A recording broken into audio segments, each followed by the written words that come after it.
नमस्कार दोस्तों, smart financially के इस ब्रांड न्यू वीडियो में आप सभी का स्वागत है। आज हम एक ऐसी कहानी लेकर आए हैं जो किसी बॉलीवुड मसाला फिल्म से कम नहीं है। हीरो का नाम है अनिल अंबानी। हाँ, वही अनिल अंबानी जो कभी दुनिया के सबसे अमीर लोगों में शुमार थे, फिर नीचे गिरे और अब फिर से ऊपर उठने की कोशिश कर रहे हैं। तो आप अपना पॉपकॉर्न तैयार रखिए, क्योंकि ये बिजनेस का रोलर कोस्टर राइड शुरू होने वाला है। अनिल अंबानी की कंपनियां जो कभी कर्ज के बोझ तले दबी थी, अब सुर्खियों में है, और इस बार अच्छी खबरों के साथ। क्या सच में उनका कमबैक हो रहा है? चलिए एक एक करके सब समझते हैं और आसान भाषा में। तो अनिल अंबानी का सबसे पहले सफर समझिए। सबसे पहले थोड़ा टाइम ट्रेवल करते हैं। अनिल अंबानी मुकेश अंबानी के छोटे भाई 2008 में दुनिया के छठे सबसे अमीर शख्स थे। उनकी नेट वर्थ थी 3.5 लाख करोड़ रुपए। सोचिए इतने पैसे में आप कितने समोसे खरीद सकते हैं, शायद पूरा देश खिला दे। लेकिन फिर क्या हुआ? कुछ गलत फैसले, मार्केट की मार और उनकी कंपनी रिलायंस कम्युनिकेशन जैसी दिक्कतों में फंस गई। 2020 आते आते अनिल अंबानी कोर्ट में खड़े थे और कह रहे थे, मेरे पास कुछ नहीं बचा, मैं दिवालिया हूँ। ये ऐसा था जैसे कोई सुपरस्टार फिल्म फ्लॉप होने के बाद गायब हो जाए। लेकिन अब सीन बदल रहा है। उनकी दो बड़ी कंपनियां रिलायंस इंफ्रा और रिलायंस पावर फिर से कमाल कर रही हैं। ये कहानी किसी फीनिक्स पक्षी की तरह है जो राख से फिर उड़ान भरता है। तो आइए देखें कि ये कमबैक कैसे हो रहा है। पहले बात करते हैं रिलायंस इंफ्रा की। ये कंपनी महाराष्ट्र में दक्षिण एशिया का सबसे बड़ा मिलिट्री प्लांट खोलने जा रही है। जगह है रत्नागिरी, और ये प्लांट हर साल 10,000 टन विस्फोटक बनाएगा, यानी गोले बारूद, और वो सब जो फिल्मों में धूम धड़ाम के लिए चाहिए और सेना को चाहिए। ये कोई छोटी मोटी बात नहीं है। कंपनी ने जर्मनी की राइन मेटल और फ्रांस को दसो एविएशन, हाँ वही कंपनी जो राफेल ने बनाई है, जैसी बड़ी विदेशी कंपनियों के साथ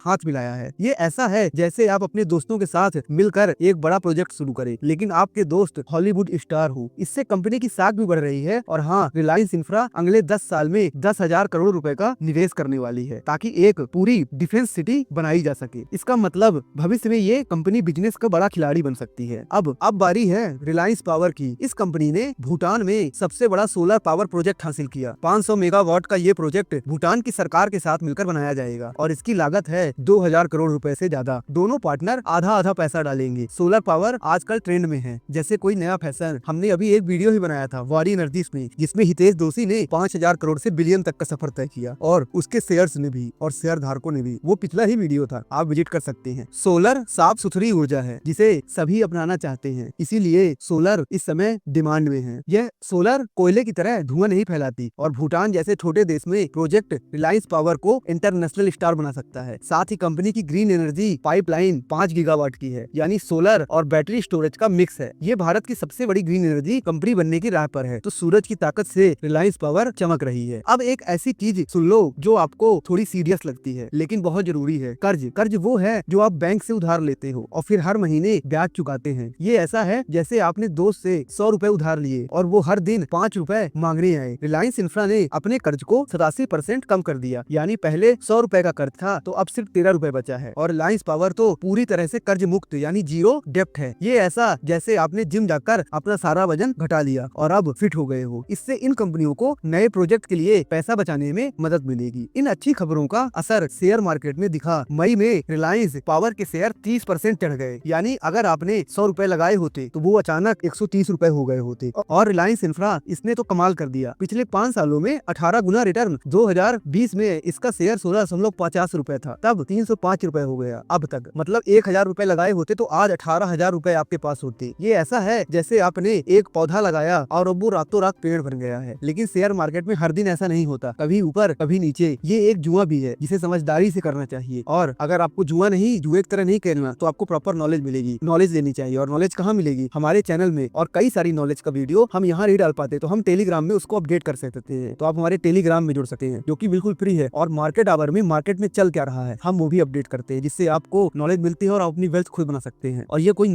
बाइंग और सेलिंग का रिकमेंडेशन नहीं है, ये ओनली नॉलेज परस्पेक्टिव से बनाया जा रहा है। तो आप कोई भी बाइंग और सेलिंग करें तो अपने फाइनेंशियल एडवाइजर से करें। हम सेबी रजिस्टर्ड नहीं है, हम सिर्फ नॉलेज देने के लिए आए हैं। जैसे सूरज प्रकाश देता है उस तरह सिर्फ हम ज्ञान दे रहे हैं। और इसके साथ ही ये ट्रस्टेड है। आपको अगर नॉलेज अच्छे से लेना है तो पहले अच्छा नॉलेज लीजिए, ये नहीं किसी शेयर में जाके लगा दिए। सबसे सही इंडेक्स ट्रेडिंग होती होती है, लेकिन इंडेक्स ट्रेडिंग करते कैसे हैं उसके लिए आपको डीपली नॉलेज चाहिए। अब आगे बढ़ते हैं, इसकी इंडेक्स ट्रेडिंग की फिर किसी वीडियो में बात करेंगे। अब जो बताने जा रहे हैं उसमें रिलायंस इंफ्रास्ट्रक्चर और रिलायंस पावर के शेयर के सपोर्ट और रेजिस्टेंस लेवल बताए गए हैं। साथ ही कुछ मेन टेक्निकल इंडिकेटर्स के आधार पर बाइंग और सेलिंग की रिकमेंडेशन दी गई है, जो कि सिर्फ और सिर्फ नॉलेज पर्सपेक्टिव से है। ये एनालिसिस रियल टाइम डेटा के बिना है, ये सिर्फ सामान्य सिद्धांतों और हाइपोथेटिकल सिनेरियो पर बेस्ड है। ये सिर्फ एजुकेशन पर्पस के लिए है, ट्रेडिंग एडवाइस नहीं है। वैसे भी आपको ये प्राइस मिलेगा नहीं, आप इसके हिसाब से कर सकते हैं, क्योंकि सेबी की गाइडलाइंस के अनुसार हम ऐसी कोई भी प्राइस दे सकते हैं। अब देखिए, ये सिर्फ नॉलेज पर्सपेक्टिव से है। तो टेक्निकल एनालिसिस में सपोर्ट वो होता है जहां पे प्राइस लेवल होता है, जहां स्टॉक्स गिरना बंद कर सकता है और वापस ऊपर जा सकता है, जबकि रेजिस्टेंस वो लेवल होता है जहां स्टॉक्स ऊपर जाकर रुक जाता है और नीचे आ सकता है। ये लेवल्स ट्रेडर्स को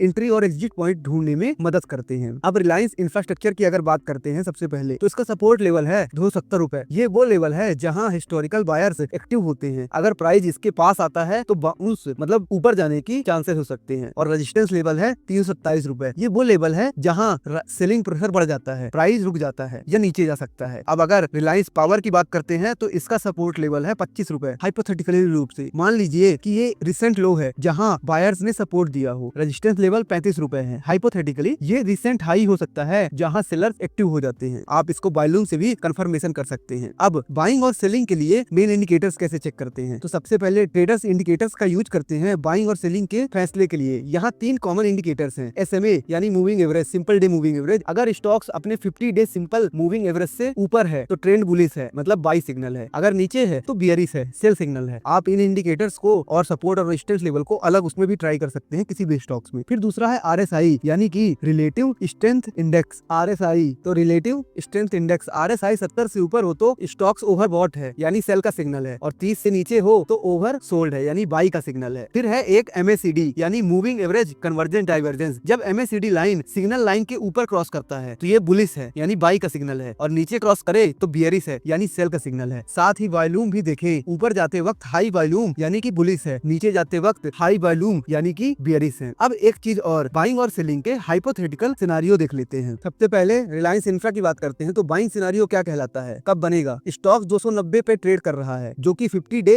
SMA से ऊपर है, मतलब जो 50 डे SMA है वो 280 रुपीज है, उसके ऊपर है। RSI 60 पे है यानी ओवरबॉट नहीं है। MACD सिग्नल लाइन के ऊपर क्रॉस किया है। वॉल्यूम अप डेज पे ज्यादा है। रिकमेंडेशन क्या कहती है, ये बाइंग का अच्छा मौका हो सकता है क्योंकि अप ट्रेंड है, लेकिन 327 रुपए पर रेजिस्टेंस पर नजर रखिए। फिर सेलिंग सिनेरियो क्या कहलाता है, स्टॉक्स 327 रेजिस्टेंस के पास है। RSI 70 से ऊपर है यानी कि ओवरबॉट है। MACD नीचे की तरफ मुड़ने लगा है। वॉल्यूम डाउन डेज पे बढ़ रहे हैं, और रिकमेंडेशन यहाँ पे फिर क्या कहेगी, यही ये सेलिंग का सिग्नल हो सकता है क्योंकि रेजिस्टेंस से प्राइस गिर सकता है। अब रिलायंस अगर पावर की बात करते हैं तो इसका बाइंग सिनेरियो क्या बनेगा। स्टॉक्स 30 रुपए पे है जो 50 डे SMA यानी 28 रुपए से ऊपर है, और RSI 55 पे है यानी न्यूट्रल है। MACD सिग्नल लाइन के ऊपर है। वॉल्यूम अब डेज पे बढ़ रहा है, तो रिकमेंडेशन क्या होगी, ये बाइंग के लिए अच्छा हो सकता है क्योंकि ट्रेंड ऊपर है। 35 रुपए रेजिस्टेंस पे ध्यान रखिए। और रिलायंस पावर में सेलिंग सिनेरियो कैसे बनेगा, स्टॉक 35 यानी रेजिस्टेंस के पास है। RSI 70 से ऊपर है यानी ओवरबॉट है। MACD सिग्नल लाइन के नीचे जाने लगा है, तो हाई वॉल्यूम प्राइस गिरते वक्त है। रिकमेंडेशन यहाँ पे क्या है, ये सेलिंग का मौका हो सकता है क्योंकि रेजिस्टेंस से गिरावट आ सकती है। तो आपको एक ये समझ में आई होंगी, ये एनालिसिस हाइपोथेटिकल है और एजुकेशनल पर्पस के लिए है। ट्रेडिंग से पहले अपना रिसर्च करके या फाइनेंशियल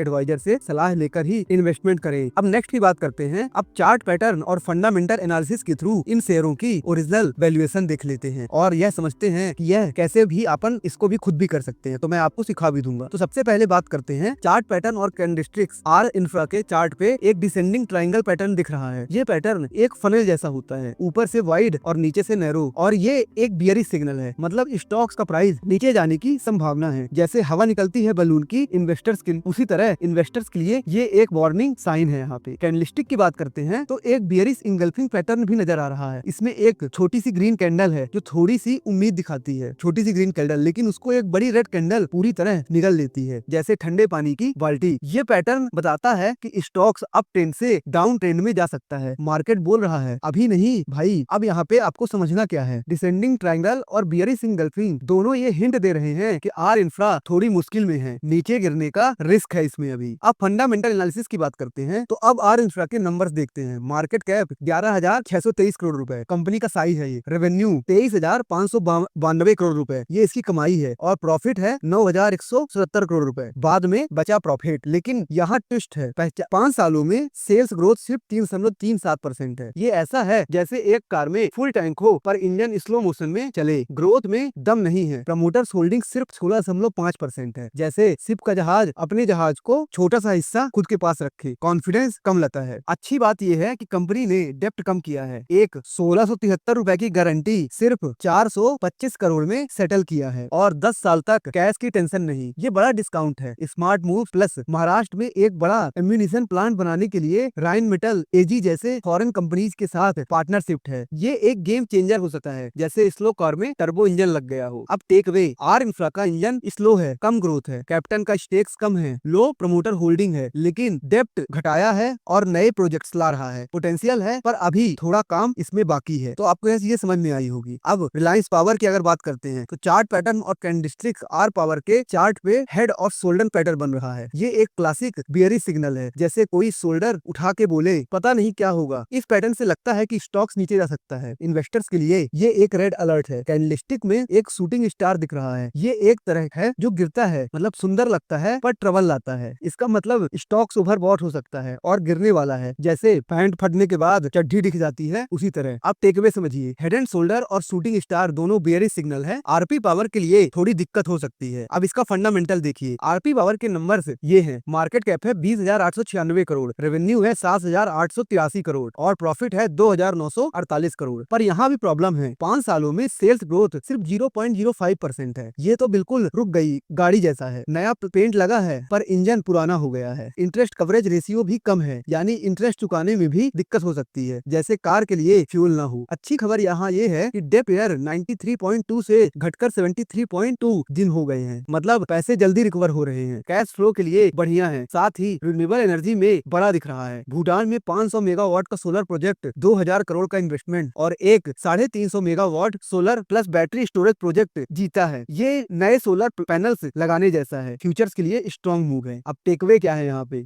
आर पावर का ग्रोथ बिल्कुल है, ये ओल्ड इंजन की तरह है। इंटरेस्ट चुकाने में दिक्कत है, लेकिन रिन्यूएबल प्रोजेक्ट्स और बेटर कैश फ्लो से थोड़ी उम्मीद लगी है। अब लास्ट में आपको फिर से समरी, इन दोनों की समरी बता देता हूँ। आर इंफ्रा में डिसेंडिंग ट्रायंगल और बियरिश इंगल्फिंग दोनों बियरिश सिग्नल्स हैं। आर पावर में हेड एंड शोल्डर और शूटिंग स्टार यहाँ भी नीचे जाने का हिंट दे रहे हैं। दोनों के चार्ट्स बोल रहे हैं कि थोड़ी बरसात आने वाली है, प्राइस गिर सकता है। फंडामेंटल समरी क्या है? आर इंफ्रा स्लो ग्रोथ है 3.37%, कम प्रमोटर होल्डिंग 16.5%, पर डेप्ट कम किया और नए प्रोजेक्ट इस तरह से इस मतलब आ रहे हैं। तो ये एक पुरानी गाड़ी है जिसमें नए पार्ट लग रहे हैं। अब आरपी पावर ग्रोथ नहीं है, 0.05% है। इंटरेस्ट कवरेज कम है, लेकिन रिन्यूएबल एनर्जी में बड़ा स्टेप और कैश फ्लो बेटर है। यहाँ पे ये भी पुरानी गाड़ी है पर सोलर पावर से साइन करने की कोशिश कर रही है। अब आपको क्या करना चाहिए? दोनों स्टॉक्स में पोटेंशियल है, लेकिन अभी ये फॉर्मूला 1 कार नहीं है। दोनों के रास्ते में थोड़ी गड़बड़ी है, चार्ट बियरिश है और फंडामेंटल में भी मिक्स साइन है। अगर आप इन्वेस्ट करना चाहते हैं तो मार्केट का मूड और नए अपडेट्स पर नजर रखिए और हाँ, अपने पैसों को एक गाड़ी में न लगाइए। पोर्टफोलियो को डाइवर्सिफाई करना जरूरी है। आप सबसे सही इंडेक्स के थ्रू ईटीएफ में लगाइए। अब थोड़ा ज्ञान बांटते हैं कि शेयर मार्केट में पैसा लगाना चाहते हैं तो आपको ये टिप्स याद रखने होंगे। होमवर्क करें, कंपनी के बारे में पढ़ें, उसका कर्ज, मुनाफा और भविष्य के प्लान देखें। सारा पैसा एक जगह न लगाएं। जैसे सारी सब्जियां एक कढ़ाई में नहीं डालते, वैसे ही सारा पैसा एक शेयर में मत डालें। सब्र रखें। शेयर मार्केट में पैसा रातों रात नहीं बनता, धीरे धीरे बढ़ता है। एक्सपर्ट से सलाह ले। अगर कंफ्यूजन हो तो फाइनेंशियल एडवाइजर से बात करें। और हाँ, कर्ज कम करना और नए प्रोजेक्ट लेना कंपनी के लिए अच्छा संकेत है, लेकिन हर कंपनी की पूरी कहानी देखें और क्या उसका मैनेजमेंट अच्छा है, क्या इंडस्ट्री बढ़ रही है, ये सब चेक करें। तो दोस्तों, अनिल अंबानी की कंपनियों को फिर से सुर्खियों में, रिलायंस इंफ्रा, रिलायंस पावर, नए प्रोजेक्ट, कर्ज से छुटकारा और शेयर्स में उछाल, यह सब आपको पता चला होगा कि इसके पीछे क्या सही में वो कम बैक कर रही है और क्या क्या कारण है। तो आपको अगर यह चीजें अगर सही लगी हो तो आप खुद कमेंट में बताइए कि क्या कम बैक उनका आसान होगा या सिर्फ एक ये रिटेलर्स को फंसाने की साजिश है ताकि प्रमोटरों की होल्डिंग और भी कम कराई जा सके। ये भी एक तरीका होता है। ये इस तरह की न्यूज निकाली जाती है जिससे रिटेलर कूद पड़ते हैं और प्रमोटर्स अपने शेयर बेच के निकल जाते हैं। तो ये दोस्तों, ये वक्त बताएगा, लेकिन इतना तय है कि बिजनेस की दुनिया में हर दिन कुछ नया होता है और ये देखना मजेदार है। अगर आपको ये वीडियो पसंद आया हो तो आप कमेंट करिए और अपने दोस्तों के साथ भी शेयर करिए जो इनमें पैसे लगाने के बारे में सोच रहा हो। उसे बोलिएगा पहले अपनी रिसर्च पूरी कर ले। और अगर आपको सही में मार्केट आवर्स में मार्केट अपडेट चाहिए जिससे आपको पता चले कि मार्केट में चल क्या रहा है, जिससे आप अपनी फाइनेंशियल नॉलेज बढ़ा के वेल्थ खुद बढ़ा सके, तो हमारे टेलीग्राम चैनल में जुड़ जाइए। लिंक डिस्क्रिप्शन और इसी वीडियो में भी है। साथ ही हमारे वीडियो विजिट करिए। हमने कई फाइनेंशियल एजुकेशन से रिलेटेड वीडियो बनाए हैं जिसमें share market, mutual fund, FD सभी से रिलेटेड वीडियो है, हेल्थ इंश्योरेंस, तो आप जाके विजिट कर सकते हैं। और टेलीग्राम में क्या है कि कई सारी ऐसी वीडियो क्योंकि हम वो वीडियो नहीं बना पाते हैं तो उसका डायरेक्ट लिंक शेयर कर देते हैं, तो आप खुद ही पढ़ सकते हैं या तो टाइप कर देते हैं, जिससे आपको पता चलता रहे, नॉलेज आपकी बढ़ती रहे, सिर्फ आप वीडियो पे डिपेंड ना हो। साथ ही कुछ वीडियो आपसे छूट जाए तो आपको लिंक टेलीग्राम में मिल जाती है, तो आप उससे अपडेट हो जाते हैं। और याद रखिएगा दोस्तों, जीवन में सही सलाह या तो आपका ही तैसी देगा या तो स्मार्ट फाइनेंशियली चैनल, तो आप हमसे जुड़ जाइए और अपने दोस्तों के साथ भी शेयर करिए। धन्यवाद दोस्तों।